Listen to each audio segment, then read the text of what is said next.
Hi, my name is Ashley McKnight, and I am a senior at Colgan High School. I have grown up in Prince William County schools my whole life, and fortunately I have faced very little inequality within the school system. I have always been treated with respect from my teachers and classmates, and I know I am privileged to have access to many opportunities, such as free computers and free lunch, that many students around the world lack.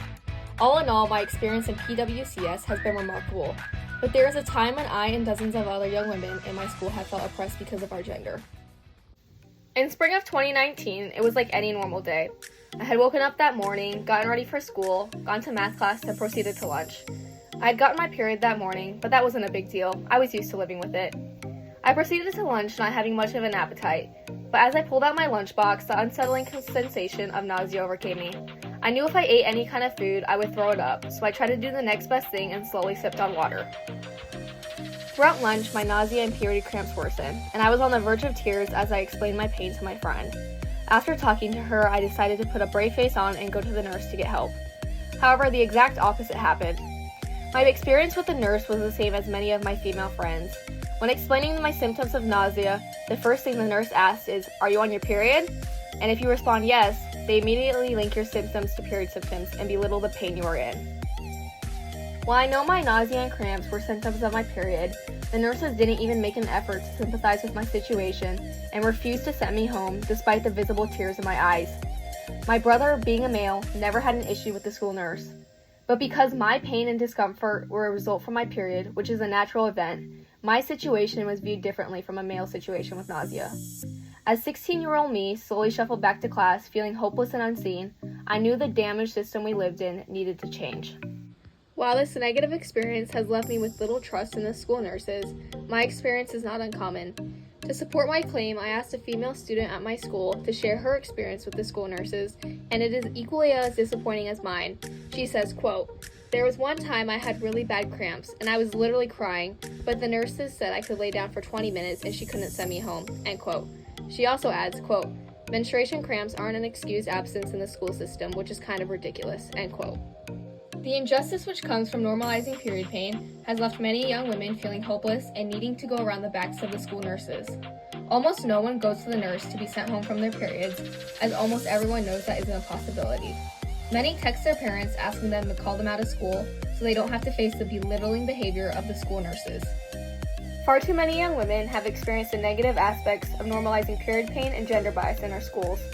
However, if we take the time to fix what is broken, future PWCS students will see the school nurses as friends rather than foe. To solve the broken system of gender bias surrounding periods in PWCS, I propose a plan which will allow young women to feel confident and comfortable when they address the school nurse about their periods, as opposed to the current feeling of shame and embarrassment. The first step to solving this serious problem is to first acknowledge there even is a problem. When it gets to the point that young women have to go around the backs of the nurses to leave school because of menstruation and cry after the nurses make them go back to class, it must be seen by administration and staff of PWCS that there is an unspoken but very major problem occurring every single day. After gender bias surrounding menstruation and PWCS has been recognized as a problem, we can take the necessary steps to resolve this issue. I believe the most efficient way to solve this problem would be to train the school nurses in recognizing the problem exists and share the ways it can be prevented in the future via medical professionals, statistics, and the stories of students like myself who have experienced gender bias in the nurse's office. I believe the major reason why this problem continues to persist is due to PWCS nurses and staff not recognizing the nurse's behavior as wrong and glossing over the experiences of oppressed young women and viewing them as dramatic or emotional. Additionally, after PWCS nurses are trained in recognizing gender bias, there must be guidelines in place from the school system which allows nurses to fairly treat menstruation pain. As seen from the earlier student example, the PWCS nurses were not allowed to send her home. This is a big problem. PWCS needs to recognize that period pain is real pain, and they need to take the steps in making guidelines which allow nurses to send students home because of their period pain.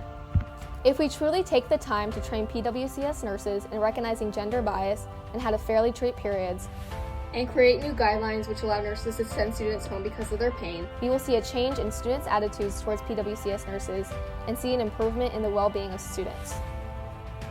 PWCS claims on its website that it has a, quote, health and wellness program for its students and staff, end quote, and has, quote, groundbreaking initiatives to further student health and safety, end quote. But PWCS will not fully accomplish these goals or fulfill student equality until they implement my plan to fully end gender bias surrounding periods. Prince William County Schools needs to ask what it wants for its female students. Do they want young women to continue living in shame and in comfort, or do they want to take the time to change the damaged system we live in and allow young women like myself to feel like an equal in their schools?